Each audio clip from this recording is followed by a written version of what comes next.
Hello friends, myself Dr. Ankita Singh Chakotia, PhD in Biotechnology. Also I have qualified CSI and HRA with All India Rank 103. आज हम बात करने वाले हैं intracellular vesicular trafficking में ही transport of protein.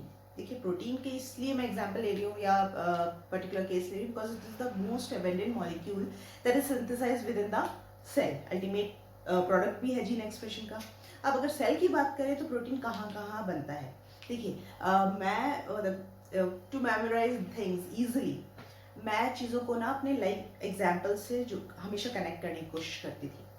और क्योंकि मुझे अपना एक पर्सनल मेरी जो पसंदीदा चीज़ है वो है cooking. I love to cook different kind of foods.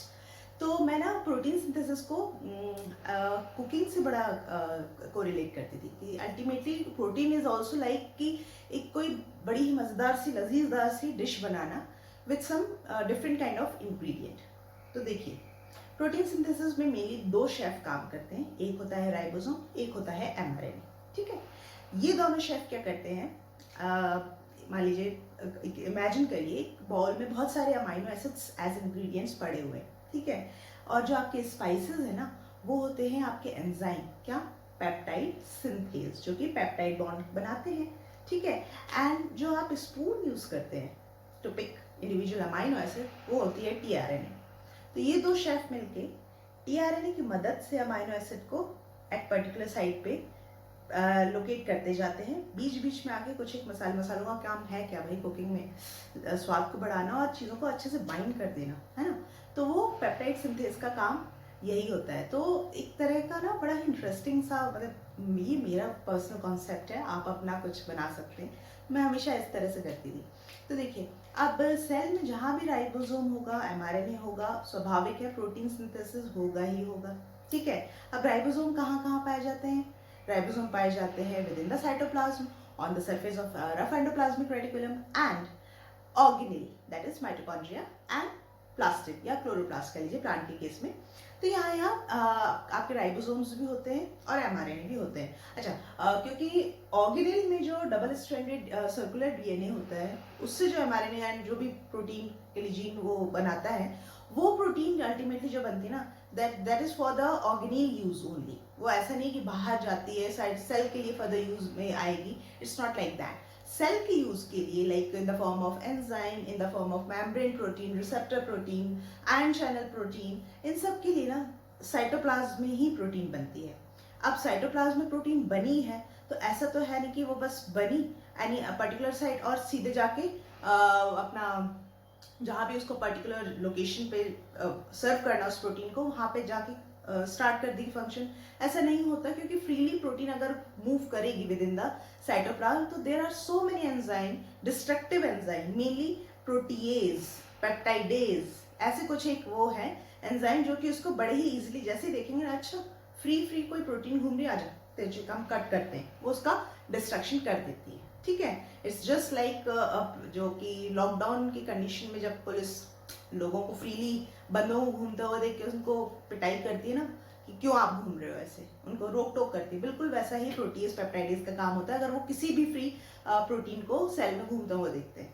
तो इसलिए बड़ा ही ऑर्गेनाइज किया है सेल ने अपना सारा सिस्टम कि भाई प्रोटीन को एक पर्टिकुलर उससे टैगिंग करेंगे सो दैट वो एक पैक होगी किसी वेसाइकल में, वेसाइकल से टू वेसाइकल ये आपस में कहीं और लोकेट होगी और सारे वेसाइकल हो सकता है फ्यूज भी कर जाएं, फिर यहाँ से आगे का प्रोसेस शुरू हो. ठीक है, तो बड़ा ऑर्गेनाइज वे में होता है. इस ऑर्गेनाइज जो वो पाथवे चल रहा है उसी को हम आज डिस्कस करेंगे. ठीक है, तो देखिए सेल साइटोप्लाज्म में फ्रीली राइबोसोम के साथ भी सिंथेसाइज हो सकती है, जो ब्लैक कलर का थ्रेड जैसा मैंने बनाया, और हो सकता है कि यहाँ पे सरफेस पे भी बने.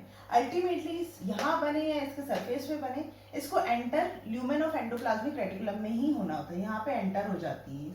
ठीक है, अब देखिए यहाँ पे मान लीजिए मैं बना रही हूँ endoplasmic reticulum, rough endoplasmic reticulum ही है. ठीक है, यहाँ पे ये प्रोटीन एंटर हो गई. ठीक है, जैसे ही प्रोटीन एंटर होती है ना उस पर एक एग्जिट सिग्नल लग जाता है. Exit signal mainly is made up of with oligosaccharide का टाइप ही होता है. This exit signal of protein, exit signal of protein gets recognized by a and protein को मेनली कार्गो कार्गो कहा जाता है, इसका कार्गो, ठीक है। कार्गो रिसेप्टर द्वारा इसको रिकॉग्निशन होता है, ठीक है, कार्गो रिसेप्टर द्वारा। ये है कार्गो रिसेप्टर। कार्गो रिसेप्टर इसको पहचान लेता है कि भाई ये अच्छा, ये प्रोटीन को अब इस एंडोप्लाज्मिक रेटिकुलम से बाहर निकालना है। और in turn cargo receptor get recognised by core protein 2, जैसा कि मैंने, जो कि साइटोप्लाज्मिक प्रोटीन ही है, फ्रीली अपना सॉल्युबल फॉर्म में रहती है। तो जैसे ही प्रोटीन इससे अटैच होती है, कुछ कन्फर्मेशनल चेंजेस होते हैं कार्गो रिसेप्टर में, और ये प्रोटीन समझ जाती है कि अब ये इतना पार्ट ना निकल के एंडोप्लाज्मिक वेसाइकल फॉर्मेशन होगा, अब यहाँ पे वेसाइकल फॉर्मेशन होगा, और मुझे भाई इसलिए ना यहाँ पे पूरा कोटिंग करनी है। तो ये क्या करता है, कोट टू प्रोटीन और कोट प्रोटीन 2 इसका पूरा एक कोटिंग कर देता है, ठीक है। किसकी मदद से, कार्गो रिसेप्टर के साइटोप्लाज्मिक टेल, ये साइटोप्लाज्मिक एंड ऑफ, इसको मैं सीआर लिख रही हूँ, सीआर, ठीक है, कार्गो रिसेप्टर का। और इस तरह से ये फ्यूज और भी सारे वेसिकल को जैसे जैसे पिंच ऑफ होते जाते हैं, ये उनकी कोटिंग करता जाता है, और वहां पे, ठीक है, यहाँ पे अपना प्रोटीन है, इस पे एग्जिट सिग्नल से लिंक, और ये मूवमेंट के लिए रिस्पॉन्सिबल होता है, ठीक है। अब क्या होता है, ये सारे जितने भी वेसिकल जो फॉर्म हुए हैं, दे get fuse with each other, ये आपस में एक दूसरे से फ्यूज होते जाते हैं। And this type of fusion is called as homotypic membrane fusion. This is called as homotypic membrane fusion. क्यों होमोटिपिक मेम्ब्रेन इसलिए कह रहे हैं क्योंकि all have same kind of membrane, किसी और ऑर्गेनल से थोड़ा या किसी और बाहर से थोड़ा आए हैं, एंडोप्लाज्मिक रेटिकुलम से ही निकल के सारे वेसिकल बने, and they get fuse with each other. तो this is called as homotypic membrane fusion. अच्छा, आपस में ये वेसिकल कैसे एक दूसरे को पहचानते होंगे कि हाँ मुझे इस भाई से ही गले मिलना है, मतलब कि फ्यूज होना है जाके, उसके लिए ना स्नेयर्स प्रोटीन, मेरे पास और कोई कलर नहीं है तो मैं ब्लैक से ही काम चला लेती हूँ। यहाँ पे ना स्नेयर्स, याद करिए मैंने पिछले लेक्चर में आपको स्नेयर्स प्रोटीन बताया था कि there are 2 type of protein within the SNARE category, SNARE T and B, SNARE B and SNARE T. ये 2 प्रोटीन होती है, ये आपस में रिकॉग्नाइज करती है and they help in the fusion of 2 vesicles. तो ठीक है, ये 2 वेसिकल के फ्यूजन में हेल्प करते हैं। तो होमोटिपिक मेम्ब्रेन फ्यूजन होता है। फर्दर कहाँ, गोल्गी अपरेटस के पास अगर जब जाना होगा या लाइसोसोम के पास जाना होगा वेसिकल को, वो उस तरह से यहाँ से फिर से पिंच ऑफ होते जाते हैं होमोटिपिक मेम्ब्रेन फ्यूजन के बाद। और ये जो स्ट्रक्चर बनता है ना, this one is called as vesicular tubular cluster, vesicular tubular cluster कहलाता है। This type of called as, this structure is called as vesicular tubular structure, cluster, VTC, ठीक है, this is called as VTC। इस VTC से further vesicles pinch off होते जाते हैं और अपना targeted organelle पर प्रोटीन को लेके जाते हैं। तो ये तो हुआ एक बात उस प्रोटीन का जो जिसका कि फेट फिक्स्ड है, जिसको कि एक पर्टिकुलर टारगेट तक जाना है। बट कुछ एक प्रोटीन ऐसी भी होती हैं जो कि मिसफोल्ड हो जाती हैं बीच में। उनके साथ क्या होता है, मान लीजिए ये प्रोटीन थी, ये प्रोटीन भी एनी हाउ दिखना है आप लोगों को, और यार बहुत ब्राइट कलर है, देखिए ग्रीन, हाँ ग्रीन विल, मान लीजिए इस तरह का एक मिसफोल्डेड प्रोटीन थी। अब इसका सर पैर क्या है पता ही नहीं है, इसका क्या फंक्शन होगा ये भी नहीं पता। तो उस केस में क्या होता है, चैपेरॉन, देयर इज अ चैपेरॉन प्रोटीन जो कि इसको आगे ब्लॉक, कहीं भी मूव होने से ब्लॉक करती है। This is called as chaperone protein. Chaperone protein इसको मूव होने से ब्लॉक करेगी, मिसफोल्डेड प्रोटीन को, ठीक है ना। और क्या कहेगी कि भाई you just get out of this endoplasmic reticulum, बाहर आ जा साइटोप्लाज्म में, यहाँ पे बहुत सारे प्रोटीज पेप्टाइडेज हैं, वो तेरा डिस्ट्रक्ट करेंगे, ठीक है। तो जैसे ही ये बाहर आती है ना प्रोटीन, जैसे ये प्रोटीन बाहर आ गई, इसको इस पे काम करना शुरू कर देते हैं प्रोटीएज एंड पेप्टाइडेज इसका क्लीवेज में, ठीक है। ये प्रोटीएज, ये कैच सीजर का मैंने बनाया प्रोटीएज, इसको डिस्ट्रक्ट कर देता है, ठीक है। And this all system is called as quality control system, quality control system, quality control system. Thanks to this quality control system वरना प्रोटीन जो मिसफोल्डेड एंड जो कहते हैं ना म्यूटेशन या फिर कह लीजिए कि a particular receptor is not working, तो ये सारे बहुत, ये डिसऑर्डर बहुत कॉमन हो जाते हैं, हर एक इंसान में कुछ ना कुछ ऐसी समस्या होती है, क्योंकि प्रोटीन बन के उसका कैसा फोल्डिंग हो रहा है नहीं हो रहा है ये सब फिक्स नहीं रहता। समटाइम चीज़ें खराब हो जाती हैं, लेकिन कहीं वही मिसफोल्डेड प्रोटीन अपने फंक्शनल्स में पहुंच जाए तो वो क्या होगा, वो पर्टिकुलर टारगेट पे अपना फंक्शन नहीं कर पाएगी और पूरा मेटाबॉलिज्म अफेक्ट होगा।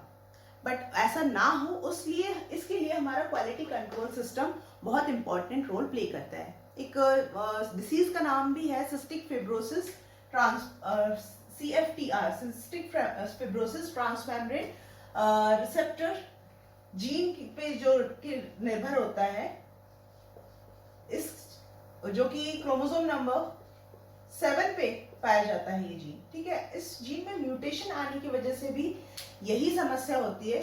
नॉर्मल में जो लंग्स होते हैं, हमारे लंग्स में एक एपिथेलियल सेल होती है, देखिए एपिथेलियल एक सेल है, ठीक है।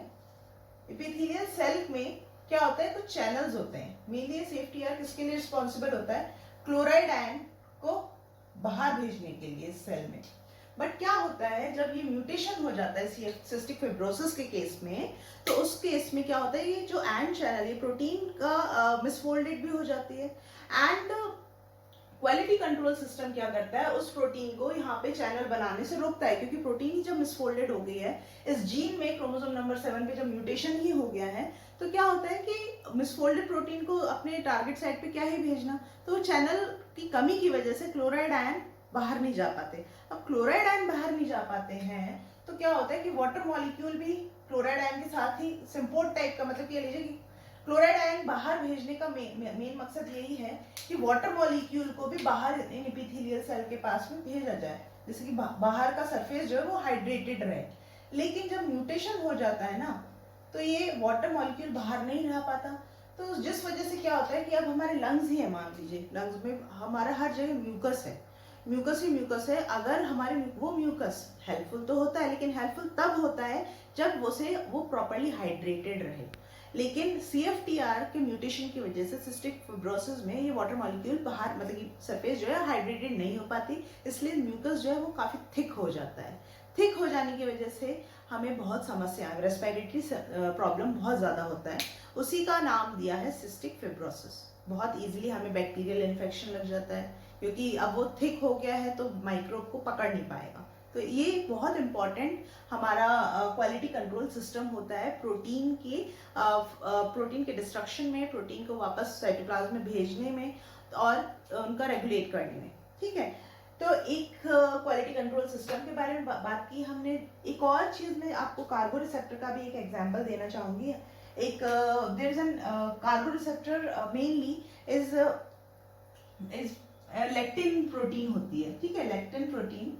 और उसमें भी प्रिसाइजली अगर मैं बात करूं तो endoplasmic reticulum, Golgi, intermediate compartment 53, ये टाइप ऑफ आपका रिसेप्टर प्रोटीन है जो कि रिकॉग्नाइज करती है किसको, mannose as exit signal of blood clotting factor 5 and 7, ठीक है। अब देखिए यहाँ पे कार्गो रिसेप्टर का काम क्या था, जैसे ही पहचानेगा कोड प्रोटीन 2 उसका कोटिंग करेगी, कोड प्रोटीन 2 मैंने लिखा ही नहीं, कोड प्रोटीन 2 उसका रिकॉग्नाइज करेगी और वेसिकल को कोड कर देगी, है ना। लेकिन कहीं यहाँ भी इस कार्गो रिसेप्टर में भी म्यूटेशन आ जाए तो क्या होगा, वो इस एग्जिट सिग्नल को पहचानेगी ही नहीं एंड अल्टीमेटली जो भी हमारा प्रोटीन जैसे क्लॉटिंग फैक्टर 5 और 7 बना वो नहीं पहुंच पाएगा अपने पर्टिकुलर साइट तक। उस केस में भी क्या होता है, कुछ एक डिसऑर्डर होते हैं जो कि टर्म दिया गया ब्लीडिंग डिसऑर्डर, क्लॉटिंग नहीं हो पाएगी प्रॉपर, स्वाभाविक है, ब्लीडिंग डिसऑर्डर ही तो कहेंगे। तो ये एक और समस्या है जो कि रिसेप्टर, मतलब सिर्फ प्रोटीन जो बनी उससे ही नहीं, रिसेप्टर भी दुरुस्त होना चाहिए भाई, ठीक है ना, जो उसे पहचान के बाहर भेज सके।